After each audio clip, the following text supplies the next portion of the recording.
Good evening to all. आज के electric vehicle free training second दिने आमरा जे सिलेबासटा निये आलोचना करब सिलेबासटा हलो इलेक्ट्रिक व्हीकल फोर हुइलार एवं electric bus. Electric vehicle four wheeler एवं इलेक्ट्रिक बासे की कम्पोनेंट आछे, किभाबे काज करे, কোন কোন টেকনোলজি এখানে ব্যবহার করা হয়েছে এবং ইলেকট্রিক ভেহিকেল এই টেকনোলজি সাধারণ পেট্রোল ডিজেল ভেহিকেল থেকে কিভাবে ডেভেলপ হয়েছে, এই সমস্ত বিষয় নিয়ে আজকে আমরা আলোচনা করব। এখানে আমরা দেখতে পাচ্ছি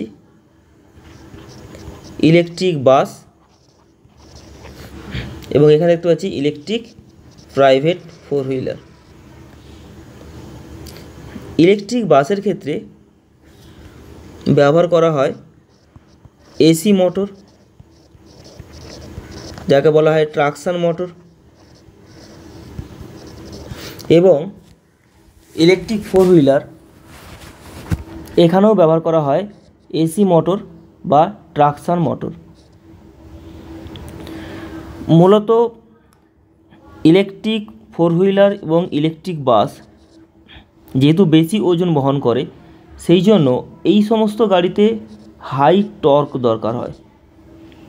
और आमरा जानी जे एसी मोटर हाई टर्क उत्पन्न करते पारे, अर्थात electric vehicle two and three हुइलारेर क्षेत्रे व्यवहार करा हय बीएलडीसी मोटर अर्थात डीसी मोटर जेखाने स्पीड बेशी टर्क कम।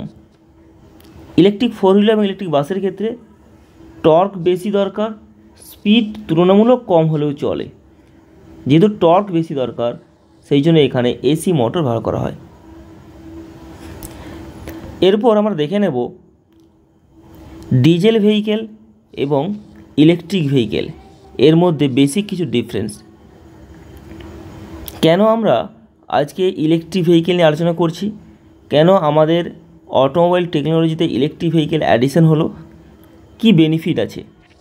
इलेक्ट्रिक व्हीकले जे बेनिफिटगुलो आछे सेगुलो हलो जिरो इमिशन अर्थात इलेक्ट्रिक व्हीकले कोनो धरनेर दूषण हय ना, जाके आमरा बोलछि जिरो इमिशन अर्थात साइलेंसार थेके कोनो धरनेर धुआं निर्गत हय ना, साइलेंसारटाई नेই। दो नम्बर लो अपारेटिंग कस्ट अर्थात इलेक्ट्रिक व्हीकलके चालना करते गेले डेली कस्ट जेटा थाके सेटा अनेक कम। আমরা জানি যে একটা ইলেকট্রিক ভেহিকেলের মূল সোর্স অফ পাওয়ার হচ্ছে ব্যাটারি। ব্যাটারিটাকে চার্জ করতে যে খরচ হয় তার সঙ্গে যদি আমরা ডিজেল বা পেট্রোলের তুলনা করি তাহলে দেখা যাবে প্রায় 10 ভাগের 1 ভাগ। ফলে লো অপারেটিং কস্ট অর্থাৎ ডেইলি মেনটেনেন্স বা ডেইলি ইউজের জন্য যে আমার কস্টিং পড়বে সেটা ইলেকট্রিক ভেহিকেলে অনেক কম। এরপর কুইক অপারেশন অর্থাৎ ইলেকট্রিক ভেহিকেল চালনা করতে গেলে বা ইলেকট্রিক ভেহিকেল ড্রাইভিং করতে গেলে বা অপারেটিং করতে গেলে তুলনামূলক অনেকটা ইজি।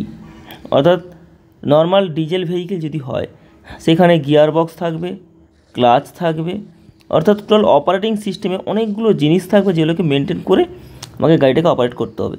কিন্তু ইলেকট্রিক ভেহিকেলে এই ধরনের ঝামেলাগুলো নেই, কারণ এখানে বেশিরভাগ অংশটা হচ্ছে অটোমেটিক।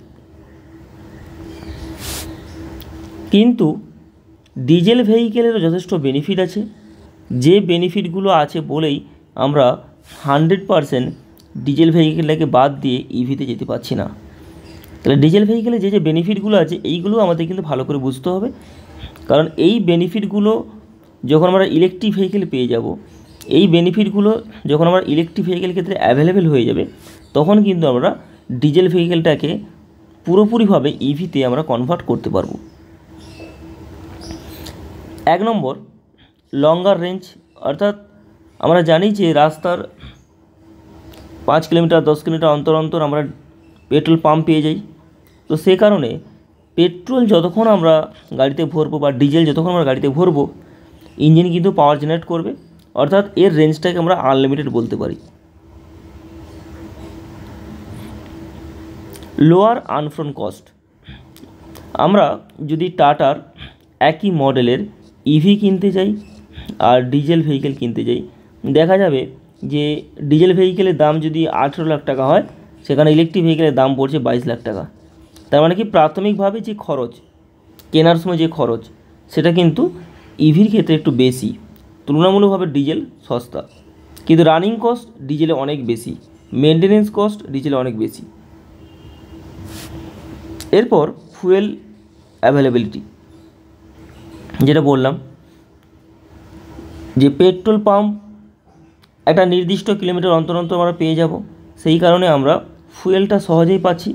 কিন্তু ইলেকট্রিক ভেহিকেলের জন্য যে চার্জিং স্টেশন লাগবে, সেই চার্জিং স্টেশনের ইনফ্রাস্ট্রাকচার এখনও পর্যন্ত অতটা ডেভেলপ হয়নি যে আমি যে কোনো জায়গাতে গিয়ে পেয়ে যাব।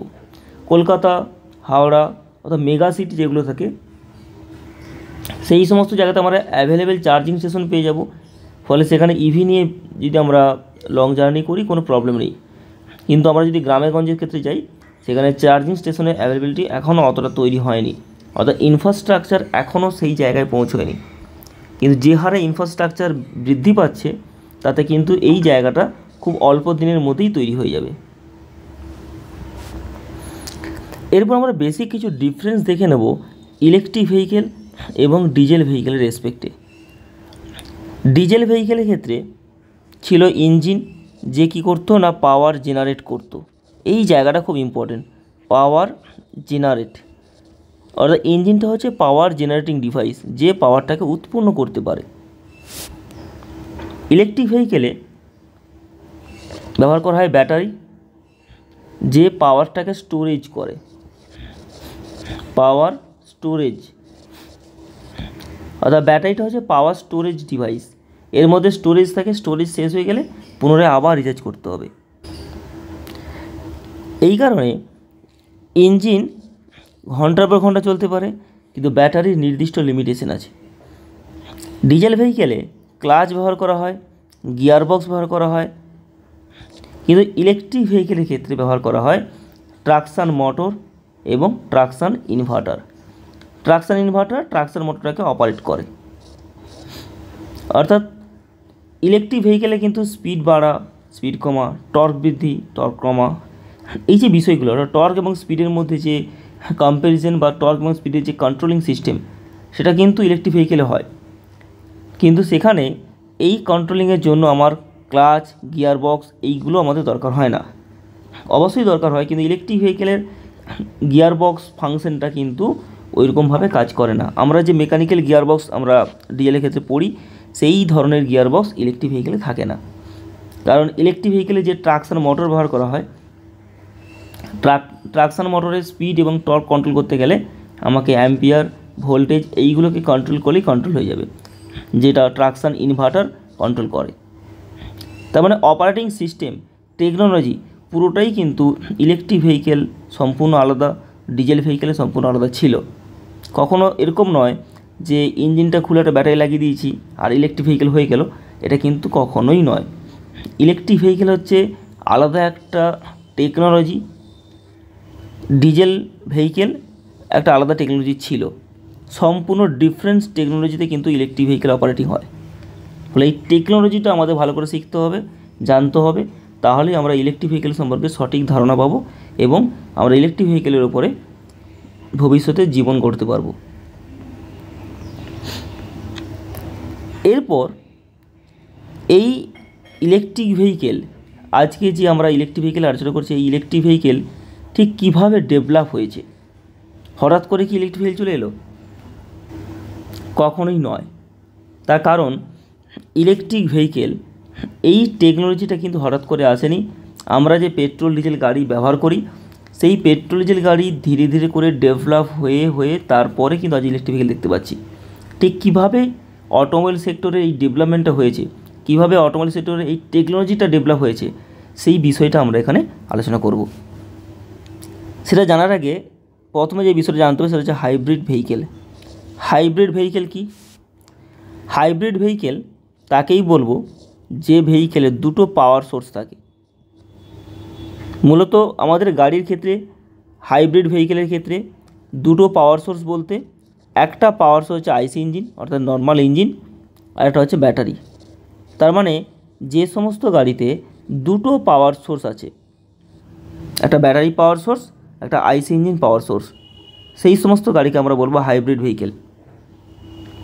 তার মানে আমরা যে সমস্ত গাড়ি এখন বর্তমানে ডিজেল বা পেট্রোল বলে ইউজ করি, কোনোটাই কিন্তু পিওর ডিজেল, পিওর ইলেকট্রিক নয়, পিওর পেট্রোল ভেহিকেল নয়, সবই কিন্তু হাইব্রিড ভেহিকেলে।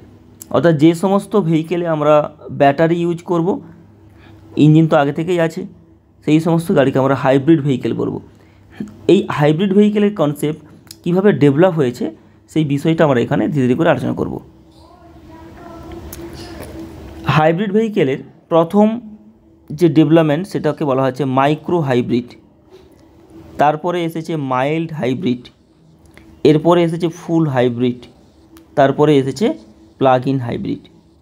তাহলে এই যে ডেভেলপমেন্টটা হয়েছে তাহলে কিসের ভিত্তিতে হয়েছে না, প্লাগ ইন হাইব্রিড পর্যন্ত এই যে 4টে স্টেপ বললাম, 4টে স্টেপেই কিন্তু আইসি ইঞ্জিন আছে। মাইক্রো হাইব্রিডে আইসি ইঞ্জিন আছে, মাইল্ড হাইব্রিডে আইসি ইঞ্জিন আছে, ফুল হাইব্রিডে আইসি ইঞ্জিন আছে, প্লাগ ইন হাইব্রিডে আইসি ইঞ্জিন আছে। তাহলে ডেভেলপমেন্টটা কিসে হয়েছে? ডেভেলপমেন্টটা হয়েছে ব্যাটারি পাওয়ার সোর্সে। ব্যাটারি পাওয়ার সোর্স কীভাবে ডেভেলপ করা হয়েছে? মাইক্রো হাইব্রিড মানে হচ্ছে আইসি ইঞ্জিন থাকবে, তার সঙ্গে 12 ভোল্ট বা 24 ভোল্টের ব্যাটারি থাকবে, 12 ভোল্ট বা 24 ভোল্টের ব্যাটারি থাকবে। মাইল্ড হাইব্রিড, এখানে আইসি ইঞ্জিন থাকবে, তার সঙ্গে 48 ভোল্টের ব্যাটারি থাকবে। ফুল হাইব্রিড, এখানে আইসি ইঞ্জিন থাকবে এবং তার সঙ্গে ব্যাটারি থাকবে। এখানে আইসি ইঞ্জিনের ক্ষমতা যদি 50% হয়, ব্যাটারির ক্ষমতাও 50%, অর্থাৎ সেই ধরনের ব্যাটারি বা সেই সাইজে সেই ক্যাপাসিটির ব্যাটারি ব্যবহার করা হবে। প্লাগ ইন হাইব্রিডে এখানেও আইসি ইঞ্জিন থাকবে এবং ব্যাটারি থাকবে, এখানেও আইসি ইঞ্জিনটা থাকবে 50% ক্ষমতা সম্পন্ন, ব্যাটারিও থাকবে 50% ক্ষমতা সম্পন্ন। শুধু পার্থক্যটা কি? পার্থক্যটা হচ্ছে আইসি ইঞ্জিনের প্লাগ ইন হাইব্রিডের ক্ষেত্রে যে ব্যাটারিটা ব্যবহার করছি সেই ব্যাটারিটাকে চার্জ করছি বাইরের সোর্স থেকে, তো বাইরের সোর্স থেকে আমি চার্জ করতে পারবো। কিন্তু মাইক্রো হাইব্রিড, মাইল্ড হাইব্রিড এবং ফুল হাইব্রিড, এই 3টি হাইব্রিড কারে যে ব্যাটারিটা ব্যবহার করা হয়েছে এই ব্যাটারি চার্জ হয় আইসি ইঞ্জিন দিয়ে, অর্থাৎ নর্মাল যেরকম ইঞ্জিন দিয়ে অল্টারনেটর দিয়ে ব্যাটারি চার্জ হয় ঠিক সেই কনসেপ্টেই চার্জ করা হয়। এরপর দেখব যে মাইক্রো হাইব্রিডে যে ব্যাটারি সোর্সটা ব্যবহার করা হয়েছে এটা কী কাজে ব্যবহার করা হয়। এখানে 12 ভোল্ট বা 24 ভোল্টের ব্যবহারটা হচ্ছে ইঞ্জিনটাকে স্টার্ট করার সময় এবং গাড়ির মধ্যে থাকা সমস্ত অ্যাসেসরিজ, হর্ন, লাইট, পাখা, এই সমস্ত অ্যাসেসরিজ এবং ইঞ্জিনের মধ্যে থাকা সেন্সারগুলো অপারেট করার জন্য এই 12 ভোল্ট বা 24 ভোল্টের ব্যাটারি ব্যবহার করা হচ্ছে। মাইল্ড হাইব্রিডের ক্ষেত্রে যে 48 ভোল্ট ব্যাটারি ব্যবহার করা হচ্ছে, এই ব্যাটারির মূল ফাংশনটা হচ্ছে ব্যাটারির আদার্স যা ফাংশন তো একই থাকবে, কিন্তু যখন আমার গাড়ির স্পিড বেশি দরকার, ধরুন আমি ওভারটেক করব, যখন ওভারটেক করব কী হবে না, আমার গাড়ির স্পিড যদি 50 থাকে হঠাৎ করে আমার 80, 90, 100 দরকার হবে, অর্থাৎ পিক আপ বেশি দরকার হবে। যখনই আমার অতিরিক্ত পিক আপ লাগবে তখন আইসি ইঞ্জিন দিয়ে চাকাতে তো পাওয়ার সোর্স আসছেই, তার সঙ্গে ব্যাটারি দিয়েও কিন্তু পাওয়ার সোর্স আসছে চাকাতে। মানে দুটো পাওয়ার সোর্স আমি চাকাতে ব্যবহার করছি কিছু স্পেশাল সিচুয়েশনে, যখন ওভারটেক করব, যখন হাই স্পিড লাগবে, এই ধরনের সিচুয়েশনের সময়। কিন্তু মাইক্রো হাইব্রিডে 12 ভোল্ট বা 24 ভোল্টের ব্যাটারি দিয়ে চাকাতে কোনো ধরনের পাওয়ার সোর্স ব্যবহার করা হয় না। তার মানে বুঝতে পারছি যে ব্যাটারির ইউজটা আমাদের অটোমোবাইল সেক্টরে ধীরে ধীরে করে ব্যবহার বৃদ্ধি পেয়েছে। এরপর ফুল হাইব্রিডে একই রকমভাবে আইসি ইঞ্জিন দিয়ে তো চাকা আমরা চালনা করবই, তার সঙ্গে ব্যাটারি সোর্সটাকেও ব্যবহার করব। কিন্তু এখানে ব্যাটারির ক্ষমতাটাকে এতটাই বাড়ানো হয়েছে যে আমি চাইলে ইঞ্জিন মোডে গাড়ি চালাতে পারি, যেখানে ব্যাটারি সোর্সটাকে আমি চাকাতে ডিরেক্টলি কোনো ব্যবহার করব না। আবার একই রকমভাবে ব্যাটারি মোডেও গাড়ি চালাতে পারি, যেখানে টোটালি ইঞ্জিনটাকে স্টপ করে আমি শুধুমাত্র ব্যাটারি মোডে গাড়ি চালাতে পারবো। তার মানে এখানে আস্তে আস্তে করে ইঞ্জিনটাকে ক্ষমতা কমিয়ে দিয়ে ডিরেক্টলি ব্যাটারির ব্যবহারটা শুরু হয়ে গেল। এই সিস্টেমটা কেন ব্যবহার করা হয়েছে না, মূলত ধরুন আমরা দুর্গাপুজোতে কলকাতা যদি ঘুরতে আসি কোনো ফুল হাইব্রিড ভেহিকেল নিয়ে, 1 ঘন্টার রাস্তা 5 ঘন্টা লেগে যাচ্ছে, 10 মিনিটের রাস্তা 2 ঘন্টা লেগে যাচ্ছে। তাহলে আমরা যদি নর্মাল আইসি ইঞ্জিন দিয়ে গাড়ি ইউজ করতাম, তাহলে 10 মিনিট একটা ইঞ্জিনকে স্টার্ট রাখতে গেলে যে পরিমাণ ফুয়েল খরচ হয়, যদি আমি সেই 1 কিলোমিটার রাস্তা অতিক্রম করতে যদি আমার 2 ঘন্টা সময় লাগে, তো 2 ঘন্টা ইঞ্জিন স্টার্ট থাকবে। তার মানে huge amount of fuel loss হয় বা নষ্ট হয়। তার মানে এই অতিরিক্ত ফুয়েল যে নষ্ট হচ্ছে, এটাকে যদি আমরা কমিয়ে দিতে পারি, হ্রাস করতে পারি, তাহলে কিন্তু আমাদের মাইলেজ অটোমেটিক বেড়ে যাবে। ঠিক এই ধরনের স্পেশাল কিছু সিচুয়েশনে আমরা যদি ব্যাটারি মোডে গাড়ি চালাই, তাহলে আমাদের ফুয়েল লসেস কমে যাবে, অর্থাৎ দিনের শেষে আমার মাইলেজটা বেড়ে যাবে। ঠিক এই ধরনের স্পেশাল কিছু সিচুয়েশনে আমরা ইঞ্জিন মোড, ব্যাটারি মোড এবং ইঞ্জিন ব্যাটারি মোড এইভাবেই আমরা গাড়ি চালাতে পারবো। এরপরে plug in hybrid. Plug in হাইব্রিডের ক্ষেত্রে ফুল হাইব্রিডে ঠিক যে ফাংশনগুলো আছে প্লাগ ইন হাইব্রিডে একই ফাংশন আছে। ডিফারেন্সটা হচ্ছে এখানে যে ব্যাটারি সোর্সটাকে ব্যবহার করা হয়েছে, সেই ব্যাটারিটাকে আর আইসি ইঞ্জিন দিয়ে চার্জ করা হচ্ছে না, ব্যাটারিটাকে চার্জ করা হচ্ছে বাইরের কোনো সোর্স থেকে। তার মানে আমার ফুয়েল ট্যাঙ্কে যদি 1 মাস পেট্রোল বা ডিজেল না থাকে, তাহলেও আমরা শুধুমাত্র ব্যাটারি মোডে আমরা ডেইলি 10 কিলোমিটার 15 কিলোমিটার জার্নি করতে পারি। তার মানে বুঝতেই পারছি ধীরে ধীরে ইঞ্জিনের ক্ষমতাটাকে কমিয়ে দেওয়া হচ্ছে, ব্যাটারির ক্ষমতাটাকে ধীরে ধীরে করে বাড়িয়ে দেওয়া হচ্ছে। ঠিক এই প্লাগ ইন হাইব্রিডের পরেই চলে এসেছে ইলেকট্রিক ভেহিকেল। যে ইলেকট্রিক ভেহিকেল নিয়ে আমরা আলোচনা করছি, আমরা ইলেকট্রিক ভেহিকেলে আইস ইঞ্জিনটাকে পুরোটা বাদ দিয়ে দিয়েছি, দিয়ে শুধুমাত্র ব্যাটারিটাকে ব্যবহার করছি, এবং ব্যাটারির যে ক্ষমতা সেই ক্ষমতাটাকে অনেকটাই বাড়িয়ে দেওয়া হয়েছে, যাতে আইসি ইঞ্জিনের জরুরত একেবারেই না থাকে। এবং ব্যাটারির ক্ষমতাটাকে বাড়ানোর সঙ্গে সঙ্গে প্রত্যেকটা টেকনোলজিকে ডেভেলপ করে দেওয়া হয়েছে, যাতে শুধুমাত্র ব্যাটারির ওপর ভিত্তি করে একটা গাড়ি 400 কিলোমিটার, 450 কিলোমিটার, 500 কিলোমিটার একবার ফুল চার্জে যেতে পারে। এখন আমরা বুঝতে পারছি যে আমরা আজকে যে ইলেকট্রিক ভেহিকেল আলোচনা করছি, ইলেকট্রিক ভেহিকেল হঠাৎ করে আসেনি, নর্মাল হাইব্রিড ভেহিকেল ডেভেলপমেন্ট হয়ে হয়ে আজকের দিনে আমরা ইলেকট্রিক ভেহিকেল এই টেকনোলজিটা দেখতে পাচ্ছি। এই যে আমরা স্টেপগুলো পড়লাম, সেইগুলোর আমরা ডায়াগ্রাম দিয়ে একটু দেখব। হাইব্রিড ভেহিকেলের ক্ষেত্রে যে ব্যাটারিটাকে ব্যবহার করা হয় 12 ভোল্ট বা 24 ভোল্টের ব্যাটারি, তার কাজ হচ্ছে ইঞ্জিনটাকে স্টার্ট করার সময় এবং আদার্স ফাংশনের সময়। অর্থাৎ চাকাতে কোনো ধরনের পাওয়ার যাওয়ার জন্য এই ব্যাটারি ব্যবহার করা হয় না। মাইল্ড হাইব্রিডে ব্যাটারি চার্জ হবে ইঞ্জিন দিয়ে, এই ব্যাটারিটা হবে মোটামুটি 48 ভোল্ট। এই ব্যাটারি থেকে পাওয়ার সোর্স চাকাতে যাবে কিছু স্পেশাল সিচুয়েশনে। এরপর ফুল হাইব্রিড ভেহিকেলে এটা হচ্ছে ইঞ্জিন, আর এখানে আছে ব্যাটারি ব্যবহার করা হয়েছে। আমি যদি চাই ইঞ্জিন মোডেই গাড়ি চালাবো, তাহলে ইঞ্জিন থেকে পাওয়ার চলে যাবে গিয়ারবক্সে, গিয়ারবক্স থেকে ডিফারেন্সিয়াল থেকে দুটো চাকাতে পাওয়ার চলে যাবে। যদি আমি চাই ব্যাটারি মোডে গাড়ি চালাবো, ব্যাটারি থেকে পাওয়ার চলে যাবে মোটরে, মোটর গিয়ারবক্সটাকে ঘোরাবে, গিয়ারবক্স থেকে চলে যাবে ডিফারেন্সিয়াল থেকে দুটো চাকাতে পাওয়ার চলে যাবে। তার মানে শুধুমাত্র ইঞ্জিন মোড, শুধুমাত্র ব্যাটারি মোডে আমরা গাড়ি চালাতে পারবো। আবার দুটো সিস্টেমকে একসঙ্গে অন রেখে, অর্থাৎ ব্যাটারি ইঞ্জিন মোডে আমরা গাড়ি চালাতে পারবো। প্লাগ ইন হাইব্রিড আর ফুল হাইব্রিডের ক্ষেত্রে মোটামুটি একই সিস্টেম থাকে, শুধু প্লাগ ইন হাইব্রিডের মূল ফাংশনটা হচ্ছে যে ব্যাটারি প্যাকটা ব্যবহার করা হয়েছে, ব্যাটারি প্যাকটা অনেকটাই বড়, অনেকটা হাই ক্যাপাসিটির ব্যাটারি, কিন্তু সেই ব্যাটারিকে চার্জ করা হবে বাইরের আউটসোর্স থেকে, যাতে পেট্রোল ডিজেলের উপর আর ডিরেক্টলি কোনো ভরসা করতে না হয়। এরপর এখানে ডিফারেন্সগুলো দেওয়া আছে। Hybrid vehicle, plug in hybrid এবং ব্যাটারি ইলেকট্রিক ভেহিকেল কীভাবে ডেভেলপমেন্ট হয়েছে। হাইব্রিড ভেহিকেলে আমরা আইসি ইঞ্জিন ব্যবহার করছি, সেখানে আমরা গ্যাস ব্যবহার করছি, গ্যাস বা petrol diesel everything. Plug in হাইব্রিডের ক্ষেত্রে ইলেকট্রিক উইথ গ্যাস, অর্থাৎ এখানে আমরা ডিরেক্টলি ইলেকট্রিকটাকে কিন্তু ব্যবহার করছি বাইরের আউটসোর্স থেকে, ফলে ইলেকট্রিকটা কিন্তু আর ইঞ্জিনের ওপর ডিপেন্ড করছে না। আর ইলেকট্রিক ভেহিকেল মানে টোটালি ইলেকট্রিক। এরপর হাইব্রিড ভেহিকেলে যে ব্যাটারি প্যাক ব্যবহার করা হয় সেটা অবশ্যই স্মল ব্যাটারি। প্লাগ ইন হাইব্রিডের ক্ষেত্রে মিডিয়াম সাইজ ব্যাটারি ব্যবহার করা হবে, আর ইলেকট্রিক ভেহিকেলের ক্ষেত্রে লার্জ ব্যাটারি ব্যবহার করা হবে।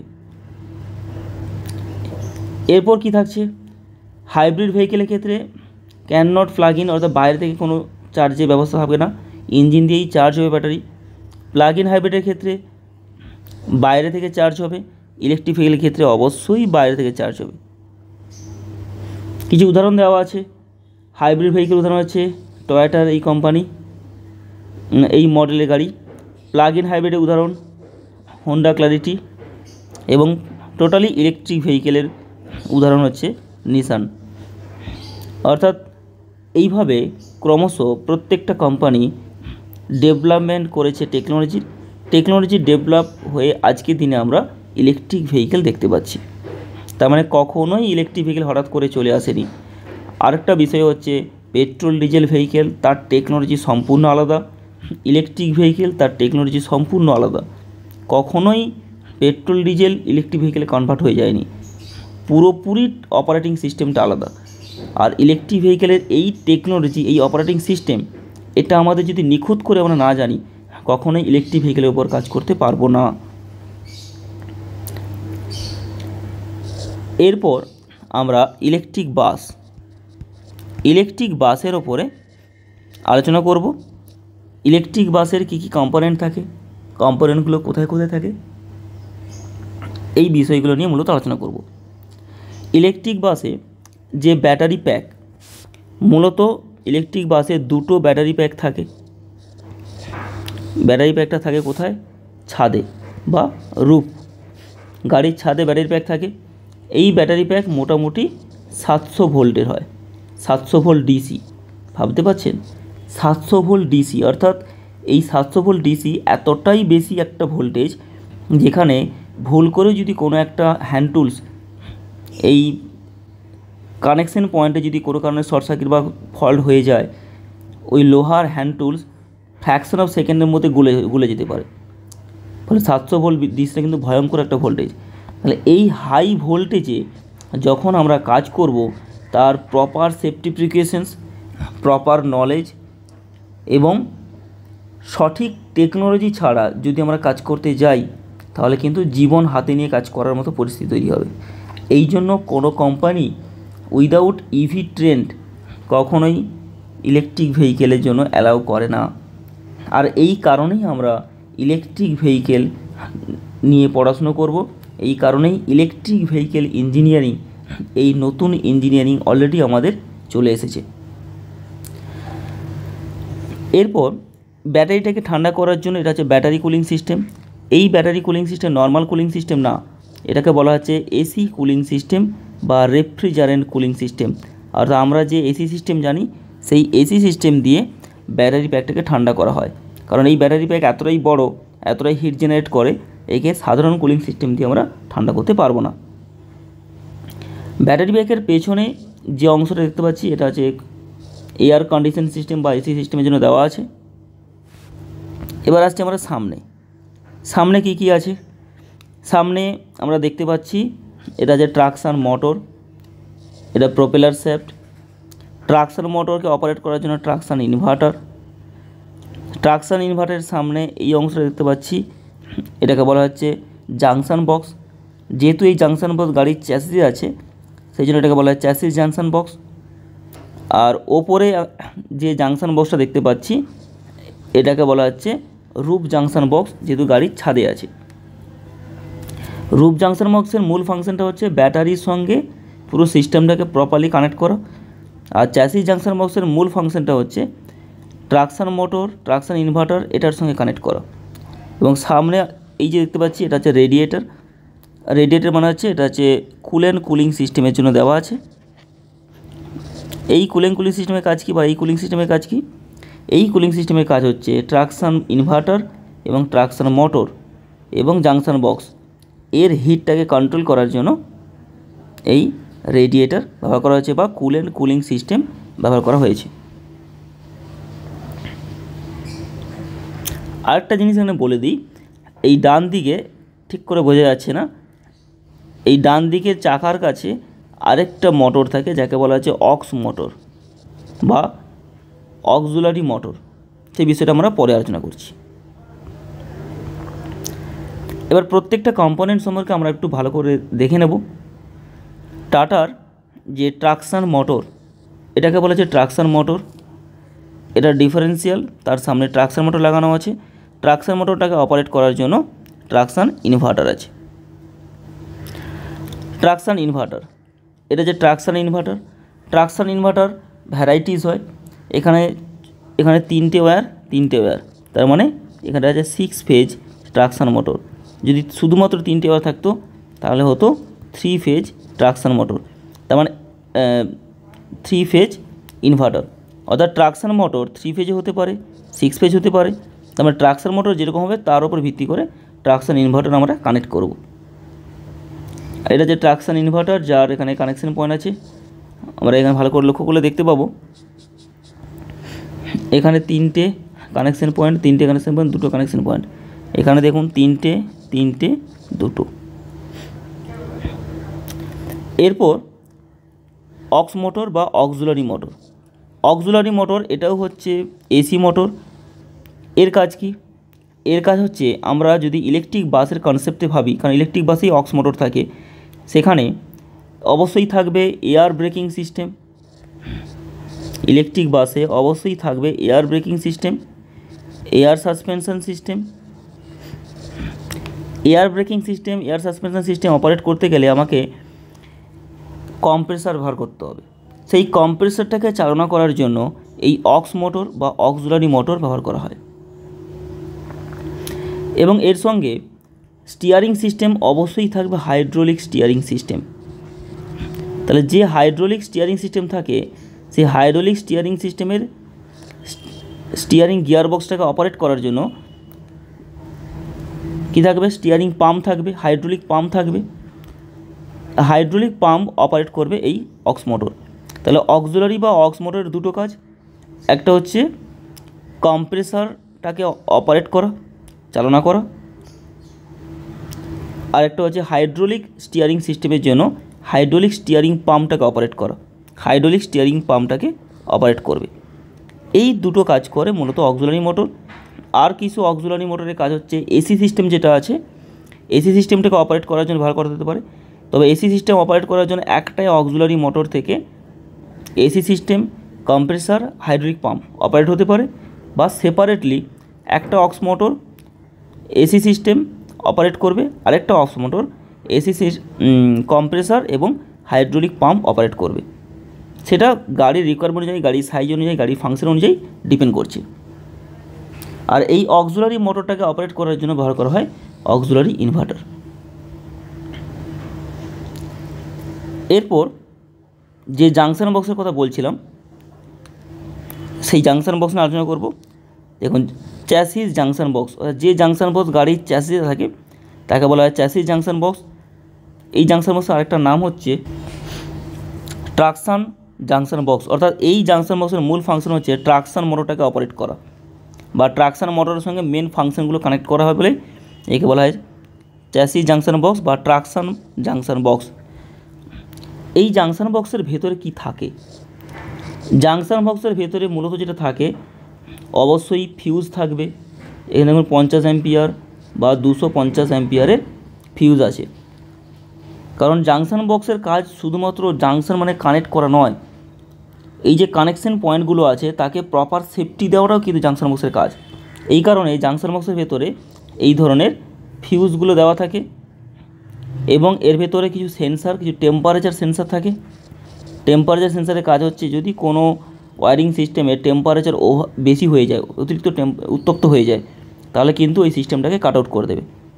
কারণ যে হাই ভোল্টেজের জন্য যে মোটা মোটা ওয়্যারগুলো আছে, সেই ওয়্যারের হিট কন্ট্রোল করাটাও কিন্তু ইম্পর্টেন্ট। যদি হিট কন্ট্রোল না হয়, যে কোনো মুহূর্তে কিন্তু বড় ধরনের দুর্ঘটনা ঘটতে পারে। সেই জন্য এই জাংশন বক্সে প্রপার সেফটি প্রসিডিওর দিয়ে কানেকশন পয়েন্ট দেওয়া আছে, যাতে কোনো ওয়্যারের যদি কোনো ধরনের ফল্ট হয়, সেটা হতে পারে শর্ট সার্কিট, হতে পারে ওভারহিটেড, সঙ্গে সঙ্গে ওই সিস্টেমটাকে শাটডাউন করে দেবে।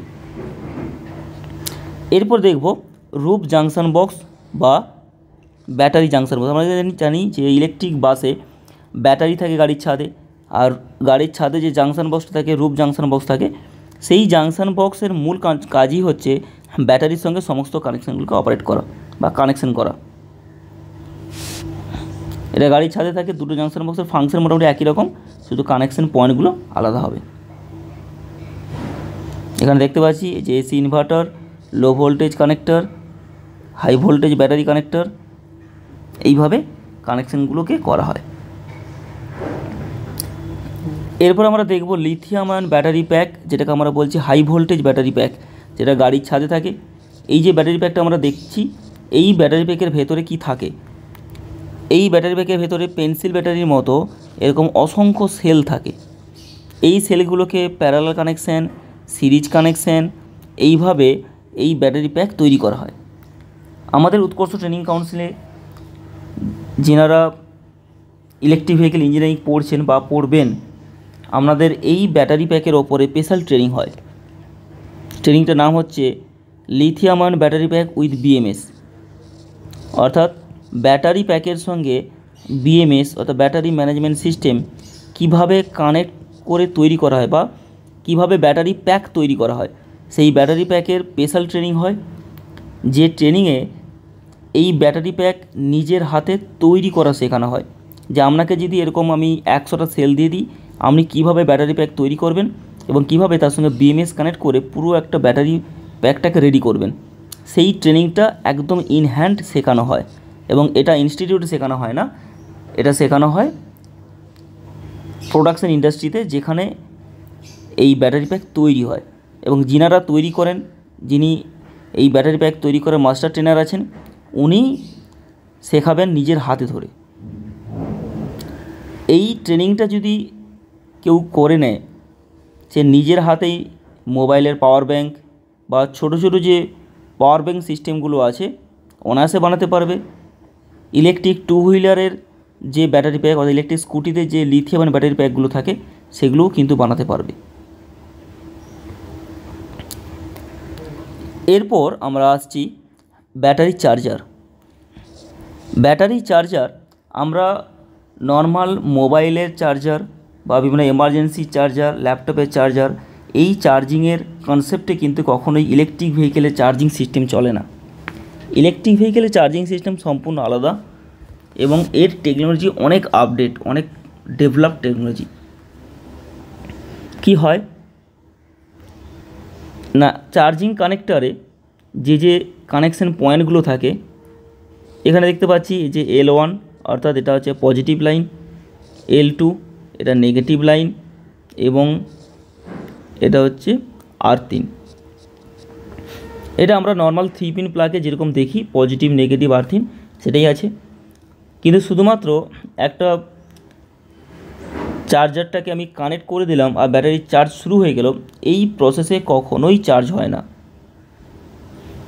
কারণ আমি যে সোর্সের সঙ্গে কানেক্ট করছি, যদি সেটা 240 ভোল্ট হয়, যদি সেটা 220 ভোল্ট হয়, যদি সেটা 440 ভোল্ট হয়, অর্থাৎ কী সোর্সের সঙ্গে কানেক্ট করছি তার উপর ডিপেন্ড করে চার্জিং সিস্টেমটা অপারেট হবে। এবং আমি যদি হঠাৎ করে কোনো হাই ভোল্টেজের সঙ্গে কানেক্ট করে দিই, ধরুন আপনি 240 ভোল্ট ব্যাটারি চার্জিং বা চার্জারটাকে নিয়ে 440 ভোল্ট চার্জিং স্টেশনে কানেক্ট করে দিয়েছেন, কখনোই ব্যাটারি চার্জ হবে না। অর্থাৎ চার্জার কানেক্ট করলেই চার্জিং শুরু হয় না। চার্জিং শুরু হওয়ার আগে কিছু প্রসিডিওর মেনটেন হয়, কিছু চেকিং প্রসিডিওর চলে। তারপরে যদি সোর্স মানে যেখানে চার্জ করছি সেটা যদি সঠিক মনে হয় বিএমএসের বা ব্যাটারি ম্যানেজমেন্ট সিস্টেমের, তবে ও অ্যালাউ করলে চার্জ শুরু হবে। কীভাবে হয় তার জন্য এখানে একটা পয়েন্ট দেওয়া আছে যার নাম হচ্ছে প্রক্সিমিটি পাইলট। এর কাজ কি? এর কাজ হচ্ছে যখন চার্জারটাকে কানেক্ট করব, চার্জারের মধ্যে থাকা যে সার্কিট বোর্ড এবং বিএমএসের মধ্যে থাকা সার্কিট বোর্ড দুজনের মধ্যে ইনফরমেশন আদান প্রদান হয়। এবং দুটো সার্কিট বোর্ডের কাছে যদি সঠিক মনে হয় যে আমি যে সোর্সের সঙ্গে কানেক্ট করেছি সেই সোর্স ঠিক আছে, আর ব্যাটারির যা কন্ডিশন, ওই সোর্সে যদি ব্যাটারি চার্জ করি তাহলে ব্যাটারি ওকে কন্ডিশনে চার্জ হবে। যখন এই ক্লারিফিকেশানটা পাবে সার্কিট বোর্ডের মধ্যে, কারণ ভিতরে সফটওয়্যার দেওয়া আছে, সফটওয়্যার ম্যাচ করলে তারপরে গিয়ে চার্জ শুরু হবে। চার্জ শুরু হয়ে যাওয়ার পরে আরেকটা পয়েন্ট দেওয়া আছে যার কাজ হচ্ছে কন্ট্রোল পাইলট। এর কাজ হচ্ছে যখন ব্যাটারি চার্জ হবে, ব্যাটারিতে কত ভোল্টেজে চার্জ হচ্ছে, কত অ্যাম্পিয়ারে চার্জ হচ্ছে, ব্যাটারি টেম্পারেচার কন্ডিশন কী আছে, এই পুরো বিষয়টা দেখভাল করা এবং নিয়ন্ত্রণ করার কাজ করে কন্ট্রোল পাইলট। মানে যদি ব্যাটারি ওভারহিটেড হয়ে যায় সঙ্গে সঙ্গে চার্জ ডিসকানেক্ট হয়ে যাবে, যদি ওভার চার্জিং হয়ে যায় ব্যাটারি ডিসকানেক্ট হয়ে যাবে। তার মানে এই অটোমেটিক যে সিস্টেমগুলো থাকে সেফটি পারপাসের জন্য, সেই বিষয়গুলো নিয়ন্ত্রণ করে বা ইনফরমেশন সেন্ড করে এই কন্ট্রোল পাইলট। এইভাবে টোটাল চার্জিং প্রসিডিওর অপারেট হয়। এই কারণে ইলেকট্রিক ভেহিকেলে কখনও এরকম নয় যে আমি চার্জ কানেক্ট করে দিচ্ছি ওভার ভোল্টেজ হয়ে ব্যাটারি বাস্ট হয়ে গেছে, কখনোই হতেই পারে না। যদি একটা ইলেকট্রিক ভেহিকেলে প্রপার মেনটেনেন্স প্রসিডিওর মেনটেন করা হয় কখনোই দুর্ঘটনা ঘটতে পারে না, যে ধরনের সেফটি পারপাস এখানে অলরেডি দেওয়া আছে। কিন্তু আমাদের মূল সমস্যা হচ্ছে মেনটেনেন্স। কারণ আমরা ইলেকট্রিক ভেহিকেলে প্রচুর ওয়ার্কশপে ভিজিট করেছি, প্রত্যেকটা ওয়ার্কশপে একটাই প্রবলেম, স্কিল ম্যান পাওয়ার নেই, স্কিল নলেজেবল ম্যান পাওয়ার নেই। আর যদি নলেজেবল ম্যান পাওয়ার না থাকে তাহলে মেনটেনেন্স ইস্যু হবেই হবে। কারণ কোনো ম্যান পাওয়ার বা কোনো ইঞ্জিনিয়ার যদি ইলেকট্রিক ভেহিকেলের উপর প্রপার ট্রেন না হয় তাহলে সে কখনোই ইলেকট্রিক ভেহিকেলে সঠিকভাবে কাজ করতে পারবে না। কারণ ইলেকট্রিক ভেহিকেল সম্পূর্ণ আলাদা একটা টেকনোলজি, যে টেকনোলজি সম্পর্কে সঠিক ধারণা, সঠিকভাবে পড়াশুনো এবং ইন হ্যান্ড প্র্যাকটিক্যাল যদি সঠিকভাবে না শেখে কখনোই ইলেকট্রিক ভেহিকেলে কাজ করতে পারে না। এরপর আমরা ইলেকট্রিক ফোর হুইলারের কম্পোনেন্টগুলো দেখে নেব। মোটামুটি কম্পোনেন্ট একই থাকে, কিছু নামের কিছু পার্থক্য থাকতে পারে, নাহলে কম্পোনেন্টগুলো একই থাকে। পাওয়ার ইনভার্টার, এটা হচ্ছে পাওয়ার ইনভার্টার। এবার ইলেকট্রিক মোটর, এটা ফ্রন্ট হুইল ড্রাইভ, সেজন্য সামনের চাকাতে ইলেকট্রিক মোটর আছে। Battery with BMS, battery management system, এইটা হচ্ছে ব্যাটারি ম্যানেজমেন্ট সিস্টেম। আর এই পিছনের অংশটা হচ্ছে ব্যাটারি, অর্থাৎ ব্যাটারির সঙ্গে 100% ব্যাটারি ম্যানেজমেন্ট সিস্টেম থাকবে। অনবোর্ড চার্জার, এই অনবোর্ড চার্জার আর অফবোর্ড চার্জার বিষয়টা কি সেটা আমি একটু বলছি। অনবোর্ড মানে চার্জিং ইউনিটটা যদি গাড়ির ভেতরে থাকে তাকে বলবো অনবোর্ড চার্জার, অর্থাৎ গাড়ির চার্জিং ইউনিটে গাড়ির ভেতরে শুধু একটা plug point, 3 pin plug point বাইরে এনে আমি শুধু নর্মাল এসি সোর্সে কানেক্ট করলেই ব্যাটারির চার্জ শুরু হবে, তাকে বলবো অনবোর্ড চার্জার। আর যদি চার্জিং ইউনিটটা গাড়ির বাইরে থাকে, চার্জিং ইউনিট থেকে একটা প্লাগ পয়েন্ট গাড়িতে গিয়ে কানেক্ট করি, তাকে বলবো অফবোর্ড চার্জার। অর্থাৎ আমাদের মোবাইলে যে চার্জার, সেই চার্জার অংশটা কিন্তু গাড়ির বাইরে থাকে। আমি চার্জার থেকে ডিসি সাপ্লাই, অর্থাৎ চার্জার থেকে যখন যাবে এটা যাবে ডিসি সাপ্লাই, ডিসি সাপ্লাই ব্যাটারিতে কানেক্ট করব, ব্যাটারি চার্জ হবে, এটাকে বলবো অফবোর্ড চার্জার, কারণ গাড়ির বাইরে চার্জার আছে। আর যদি গাড়ির ভেতরে চার্জার থাকে তাহলে আমি এসি সোর্সের সঙ্গে কানেক্ট করব, এটাকে বলবো অনবোর্ড চার্জার। এরপর থাকে চার্জিং পোর্ট, চার্জিং পোর্ট দিয়ে আমরা কানেক্ট করব। এখানে আরও সুন্দর করে দেওয়া আছে ঠিক পজিশনগুলো। এখানে দেখতে পাচ্ছি এটা হচ্ছে ট্রাকশান মোটর, বা যাকে আমরা বলছি ইলেকট্রিক মোটর বা এসি মোটর। এবার হচ্ছে ব্যাটারি কনভার্টার, অনবোর্ড চার্জার এবং অক্সিলারি ব্যাটারি। এখানে একটা বিষয় আছে, আমরা যেরকম নর্মাল পেট্রোল ডিজেল ভেহিকেলে 12 ভোল্ট বা 24 ভোল্টের ব্যাটারি থাকে, 24 ভোল্টের ব্যাটারি থাকে, ঠিক একই রকমভাবে ইলেকট্রিক ফোর হুইলার, ইলেকট্রিক বাসেও এই 12 ভোল্ট বা 24 ভোল্টের ব্যাটারি থাকে। অর্থাৎ একটা ব্যাটারি প্যাক যদি 700 ভোল্ট, যেটা লিথিয়াম আয়ন ব্যাটারি প্যাক আছে ইলেকট্রিক বাসে, এই ব্যাটারি প্যাকটাকে বলবো এইচভি ব্যাটারি বা the high voltage battery pack. এর সঙ্গে সাধারণ যেরকম ব্যাটারি প্যাক থাকে একটা 24 ভোল্টের ব্যাটারি প্যাক, যেটা মূলত লেড অ্যাসিড ব্যাটারি হয়, সেরকমও একটা ব্যাটারি প্যাক অবশ্যই থাকবে, যাকে বলছি লো ভোল্টেজ ব্যাটারি প্যাক। কাজ কি? হাই ভোল্টেজ ব্যাটারি প্যাকের কাজ হচ্ছে গাড়ির ট্রাকশান মোটর বা চাকাটাকে ঘোরানো। লো ভোল্টেজ ব্যাটারি প্যাকের কাজ হচ্ছে মূলত লাইট, পাখা, হর্ন, এই যে এক্সট্রা ফাংশনগুলো থাকে যেগুলো 12 ভোল্ট সিস্টেমে চলে, সেইগুলোকে অপারেট করা। তার মানে ইলেকট্রিক ভেহিকেল মানে এরকম নয় যেটা বড় ব্যাটারি প্যাক আছে মানে আর কিছু দরকার নেই, তা নয়। কারণ 12 ভোল্ট সিস্টেমের জন্য আলাদা করে 12 ভোল্ট বা 24 ভোল্টের ব্যাটারি প্যাক থাকে। এটা কেন থাকে? তার কারণ 700 ভোল্ট থেকে আমরা ডিসি ডিসি কনভার্টার ব্যবহার করে 12 ভোল্ট করতে পারি, কিন্তু তার জন্য যে খরচ পড়বে, তার জন্য যে কস্টিংটা পড়বে, এবং হাই ভোল্টেজ থেকে এত লো ভোল্টেজ তৈরি করতে গেলে আমার যে সেফটি ফিচার্সটা লাগবে তার জন্য যে কস্টিং পড়বে তার থেকে আমার 12 ভোল্ট সিস্টেম আলাদা করে ব্যবহার করে নেওয়াটাই বেস্ট। তো এই কারণে আলাদা করে 12 ভোল্ট বা 24 ভোল্টের ব্যাটারি প্যাক আলাদা করে থাকে, যেটা লো ভোল্টেজ বলছি, এবং এই লো ভোল্টেজের ওয়্যারিং সিস্টেম পুরো আলাদা আলাদা করে কালার থাকে, এবং হাই ভোল্টেজের ওয়্যারিং সিস্টেমটা পুরো আলাদা থাকে, তার উপর প্রপার কভারিং করা থাকে এবং এর কালার হয় অরেঞ্জ কালারের। অর্থাৎ হাই ভোল্টেজ ব্যাটারির যে ওয়্যারগুলো থাকবে অরেঞ্জ কালারে থাকবে, যাতে মেনটেনেন্স করতে গেলে সহজেই বুঝতে পারে যে এইটা হাই ভোল্টেজ সিস্টেমের জন্য, এটা লো ভোল্টেজ সিস্টেমের জন্য। কারণ হাই ভোল্টেজ সিস্টেমে কাজ করতে গেলে without preparation, without safety precautions কখনোই হাই ভোল্টেজ সিস্টেমে হাতই দেওয়া যাবে না। এই বিষয়গুলো কিন্তু আমাদের এখানে মাথায় রাখতে হবে। এরপর এখানে কয়েকটা ছবি দেওয়া আছে সুন্দর করে। আমাদের একটা প্রশ্ন থাকে যে ইলেকট্রিক ভেহিকেলে যেহেতু ব্যাটারি নেই, ইলেকট্রিক ভেহিকেলে যেহেতু আইসি ইঞ্জিন নেই, তাহলে নর্মাল ডিজেল ভেহিকেলের ঠিক যে জায়গাটায় ইঞ্জিন থাকে তাহলে সেই জায়গাটা কি ফাঁকা থাকে? কখনোই নয়।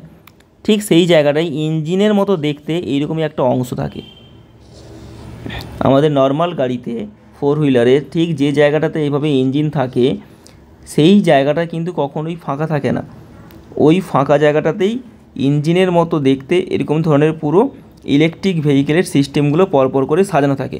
কি থাকে না, traction motor, traction inverter, DC DC converter, এই যে টোটাল ইলেকট্রিক ভেহিকেল সিস্টেমের যে যে কম্পোনেন্টগুলো আছে সেইগুলো সিস্টেমেটিক ওয়েতে পরপর করে সাজানো থাকে, যেটা বাইরে থেকে দেখে কিছুটা ইঞ্জিনের মতোই মনে হবে যদি আমাদের কোনো কনসেপ্ট না থাকে। অর্থাৎ জেনারেলি একটা বনেট খুলে যদি ইলেকট্রিক ভেহিকেল কেউ কোনো দিন না দেখে বা কোনো কনসেপ্টই যদি না থাকে, সেখানে দেখেই বুঝতে পারবে না যে ইলেকট্রিক ভেহিকেল। কারণ বনেট খুলে যে অংশটা আছে দেখে অনেকটা ইঞ্জিনের মতোই মনে হবে। ফলে এটা কখনোই ভুল করা যাবে না যে ইঞ্জিনের পোর্শনটাকে ইঞ্জিনের মতো কিছুটা আছে বলে ওটা ডিজেল ভেহিকেলে। কারণ আমরা ইভি কী করে বুঝবো না, নাম্বার প্লেট দেখে আমরা ইভি বুঝবো। নাম্বার প্লেট 100% হবে গ্রিন, তাহলে এটা হয় ইভি, এবং গাড়িতে ইভি লেখা থাকে, তার মানে আমরা বনেট খুলেই আমরা সহজে এক চান্সে আমরা বুঝতে পারবো না যেটা ইভি নাকি ডিজেল ভেহিকেলে। সেই কারণে এই বিষয়টা বলে দিলাম, কারণ এই প্রশ্নটা প্রচুর ছেলেমেয়েরা করে।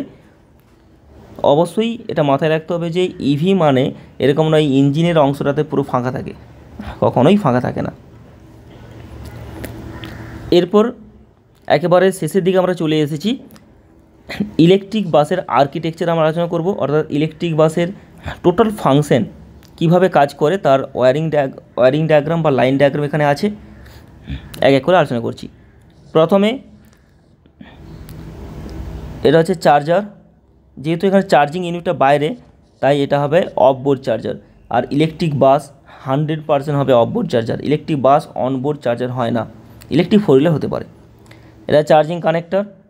চার্জিং কানেক্টর থেকে ভোল্টেজ যাবে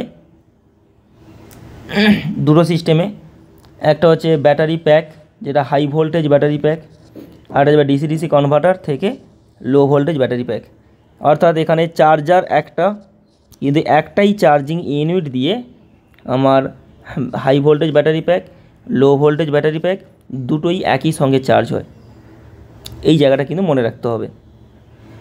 আর ইলেকট্রিক বাসের যে চার্জিং কানেক্টর প্রায় এরকম করে 9টা চার্জিং পয়েন্ট, মানে যে লিডগুলো থাকে প্রায় 9 পিস থাকে।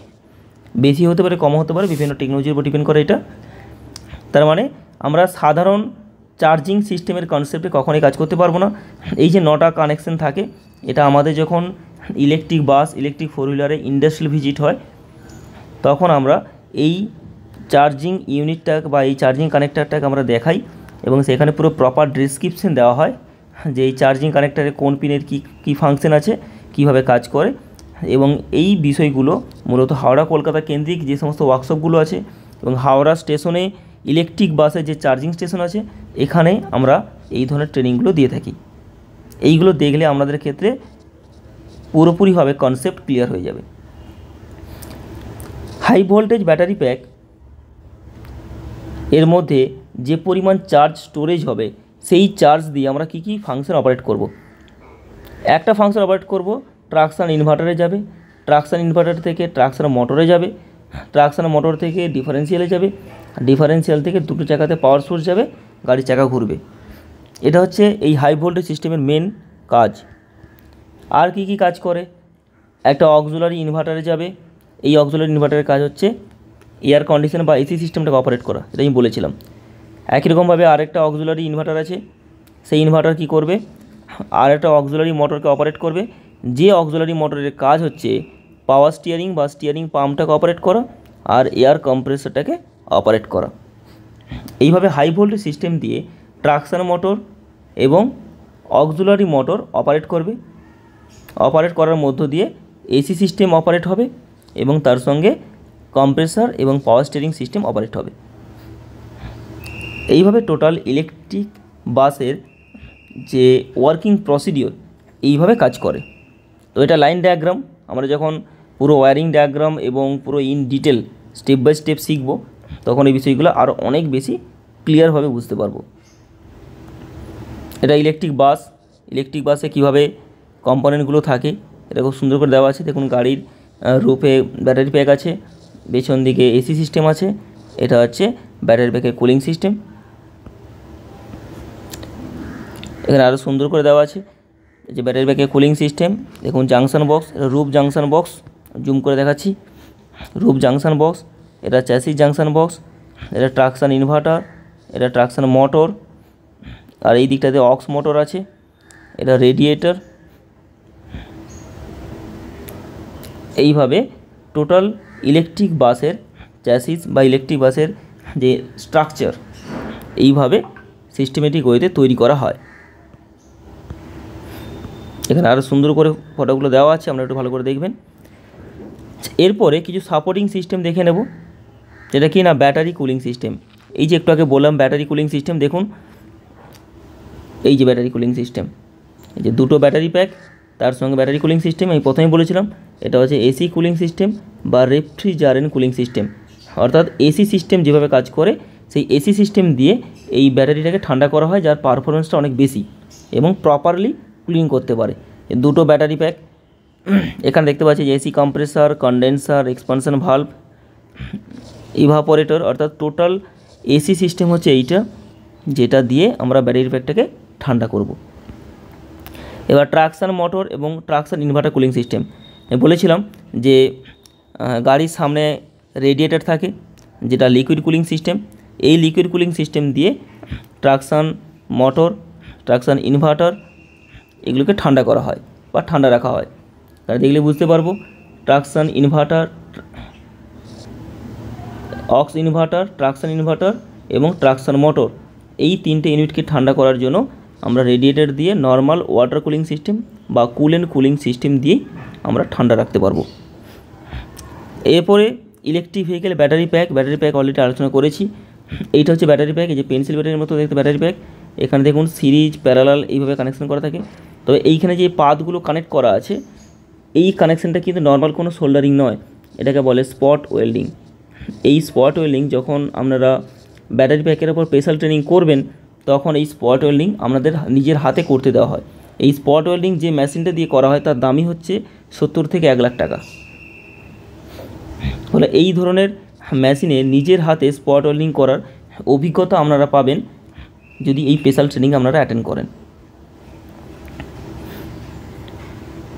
এটা কিছু দেওয়া আছে, এটা হচ্ছে ব্যাটারি প্যাক, এরকম জায়গাতে থাকতে পারে। এখানে একটা বিষয় বলে নিই, যদি এক্সইউভি অর্থাৎ স্পোর্টস ভেহিকেল হয়, এক্সইউভি ভেহিকেল হয়, তাহলে ব্যাটারি প্যাক এরকম পাটাতনে দেওয়া থাকে, কারণ এক্সইউভি গাড়ি গ্রাউন্ড ক্লিয়ারেন্স অনেক বেশি হয়।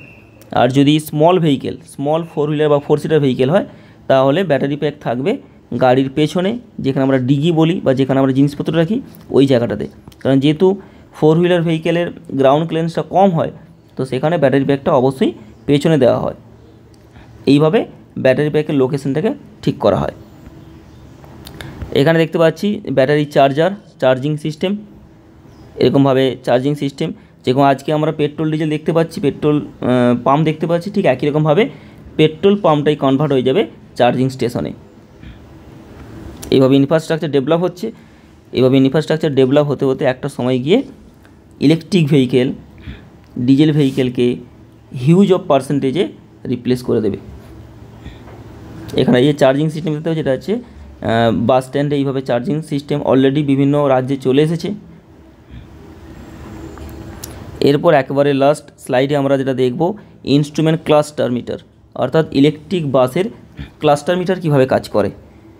আমরা নর্মাল ডিজেল ভেহিকেলের ড্যাশবোর্ড বা ক্লাস্টার মিটার দেখেছি, কিন্তু ইলেকট্রিক বাসের ক্লাস্টার মিটার সম্পূর্ণ অন্যরকম, সেটা আমরা আলোচনা করছি।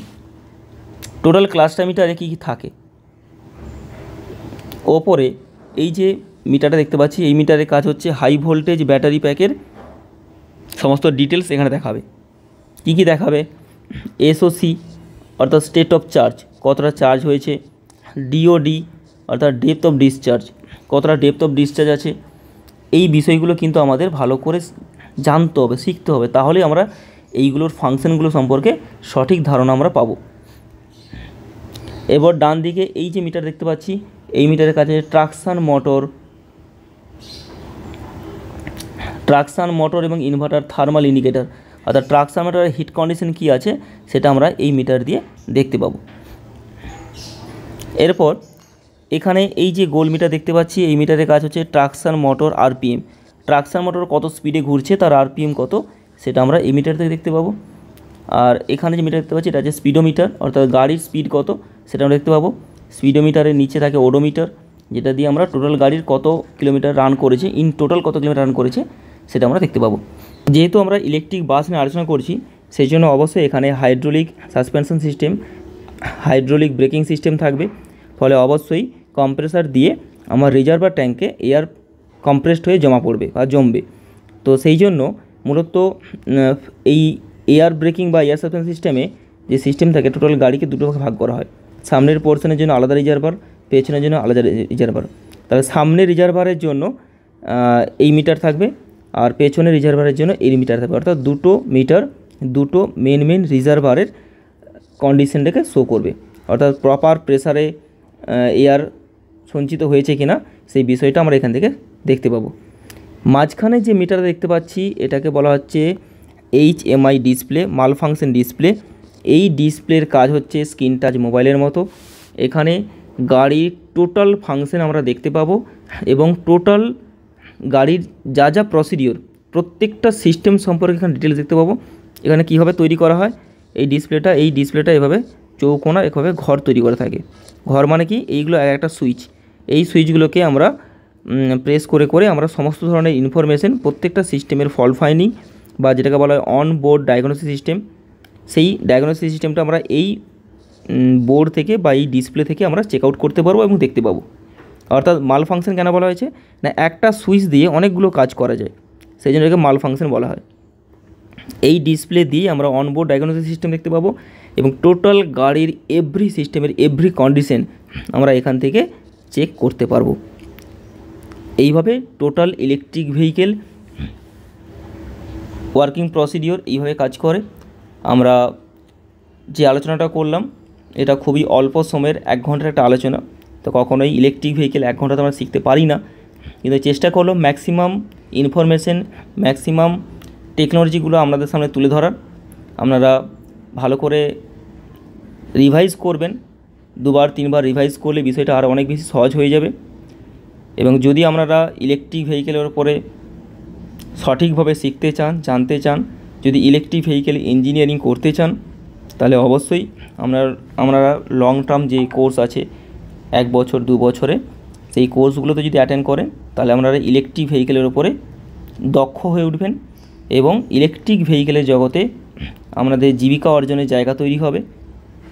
বিশেষ করে যিনারা টিচার আছেন, আমি অ্যাজ এ পার্সন হিসেবে রিকোয়েস্ট করব যে আপনারা আগে শিখুন, কারণ একজন টিচার যদি ইভি সম্পর্কে প্রপার নলেজেবল হন, একজন টিচারের হাত থেকে কিন্তু 100 জন স্টুডেন্ট তৈরি হতে পারে।